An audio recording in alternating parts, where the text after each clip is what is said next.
cute little creature. And then she showed me her teeth, and ever since then, we became best friends. I don't show everyone my teeth. That's a privilege. Hi there, guys. Oh my gosh. Thank you so much for coming back to another video. This is very exciting. Listen, I am always so thankful to anybody who comes and watches my videos. Thank you so much. So I've decided I have a bit of an update. This channel, we're gonna be a makeup channel. I know. Listen, I didn't see it coming either. Yep. We just find joy with makeup and doing some fun looks, and it works, you know?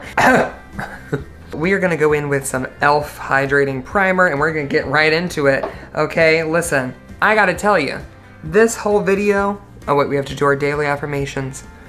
I am beautiful.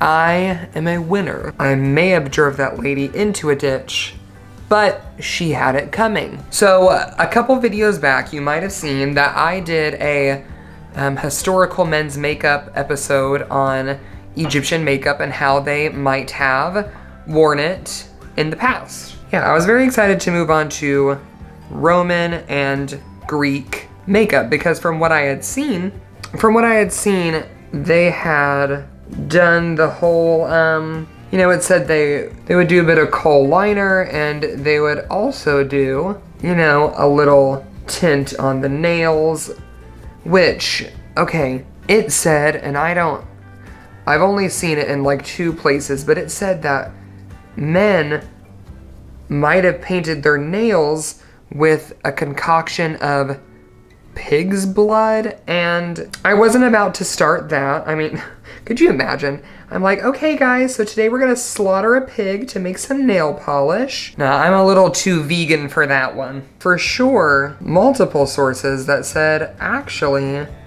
in Rome and Greece, really only the effeminate, quote unquote, or the homosexual men would wear makeup.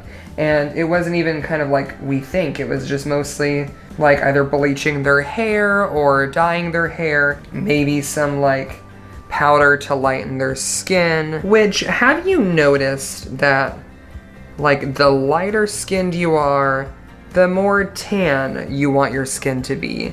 And then the darker your skin is, the more light you'll want it to be. Like, I don't know. It's just always like the grass is greener type of thing, you know what I mean?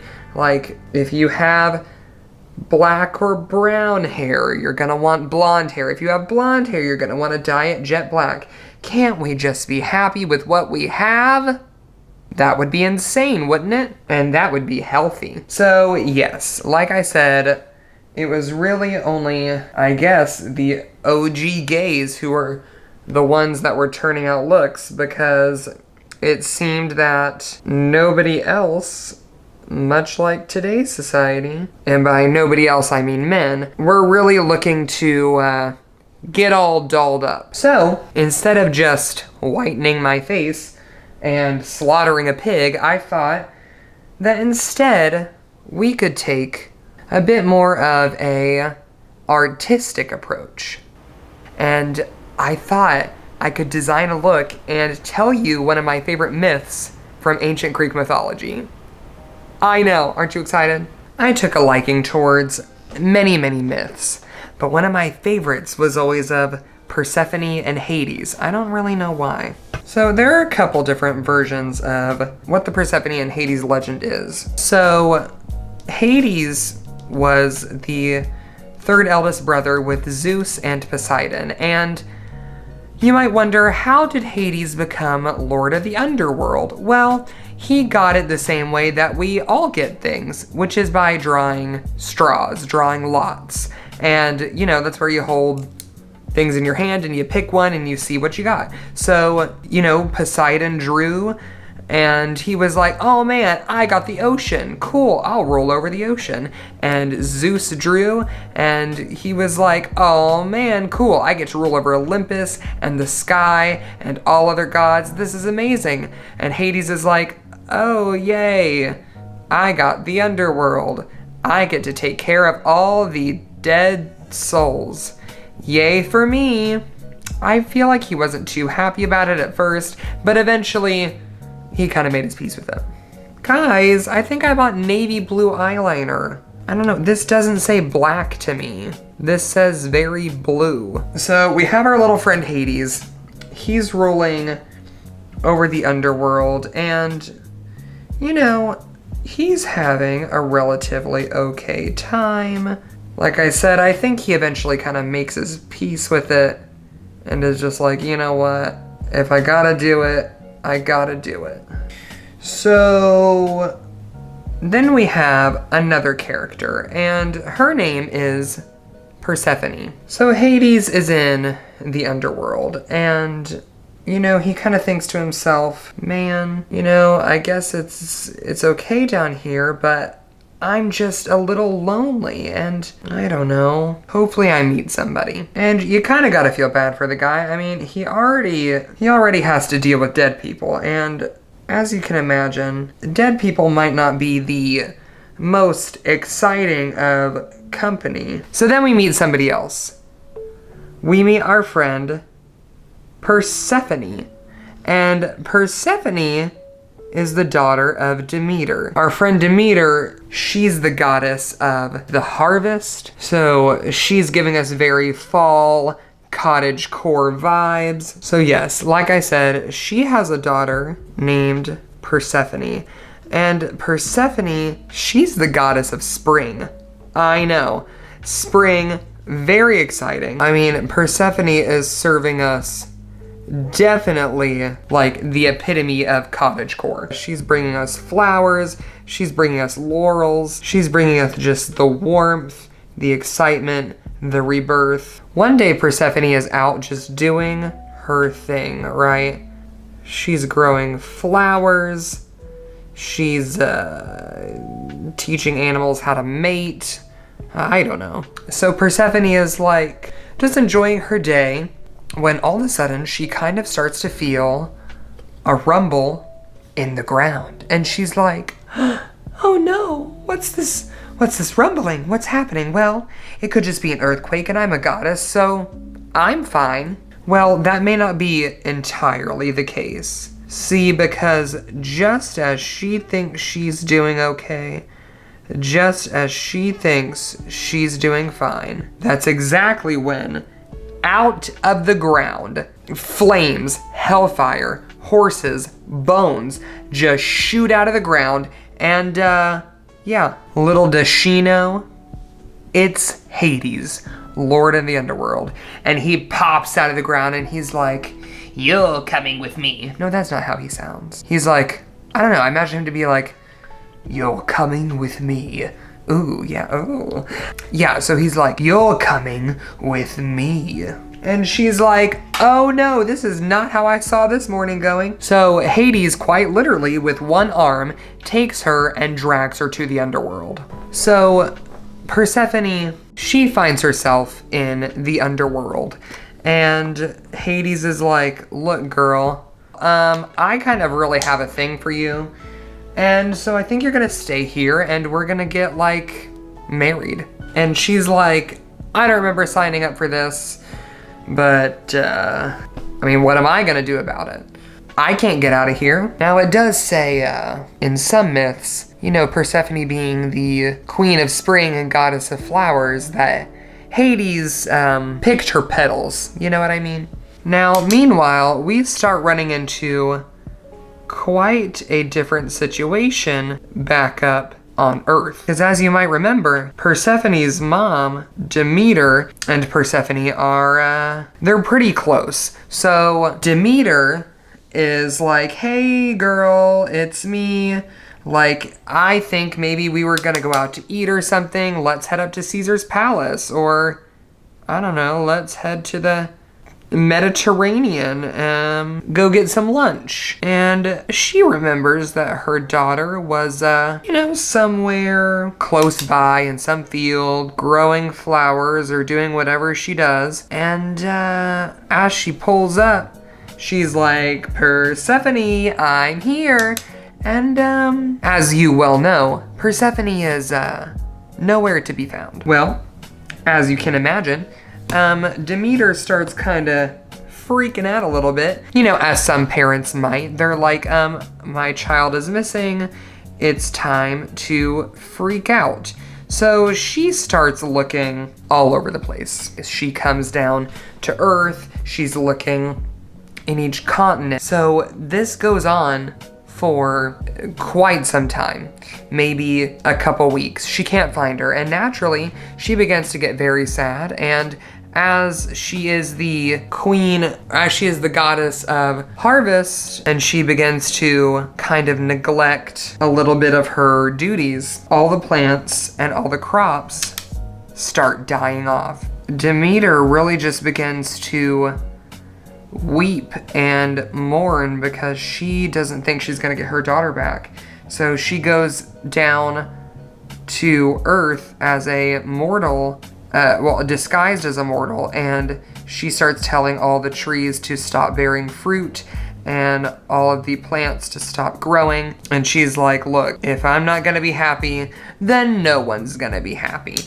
Also, I didn't get to show you my shirt. It says spill the tea with some kind of Victorian skeleton on it. I got it from Ross some time ago when the pandemic wasn't a thing. So this goes on for about a year, and Demeter is, she's caused a whole entire famine throughout the earth. And finally, Zeus is like, look, we gotta figure something out because you can't keep on like this. People are dying, they have no food, and they need help.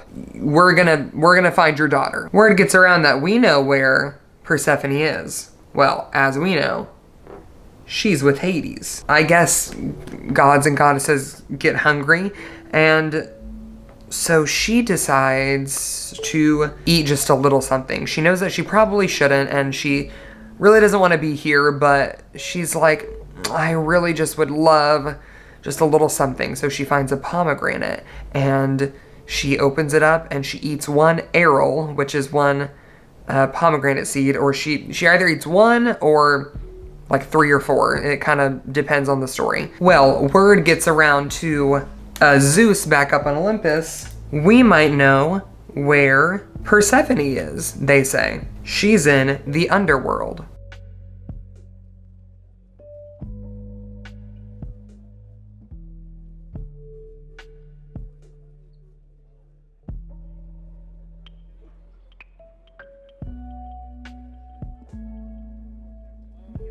It's a good thing you haven't eaten anything under here, right?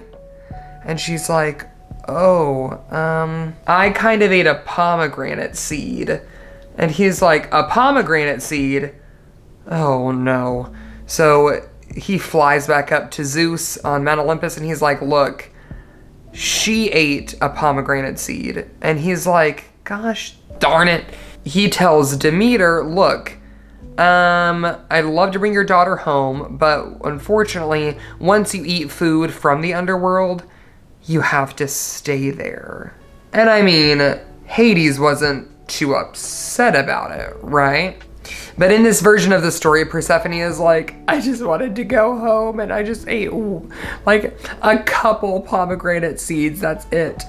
And so her grandma, which is Demeter's mom, so like Zeus's mom and Hades' mom, she's like, look, she ate a couple of those seeds, okay? So she kind of does have to stay down here, except she only ate a couple. So Hades, why doesn't she just stay down here a part of the time, like a little bit of the year, and then the rest of the time you let her go stay with her mom?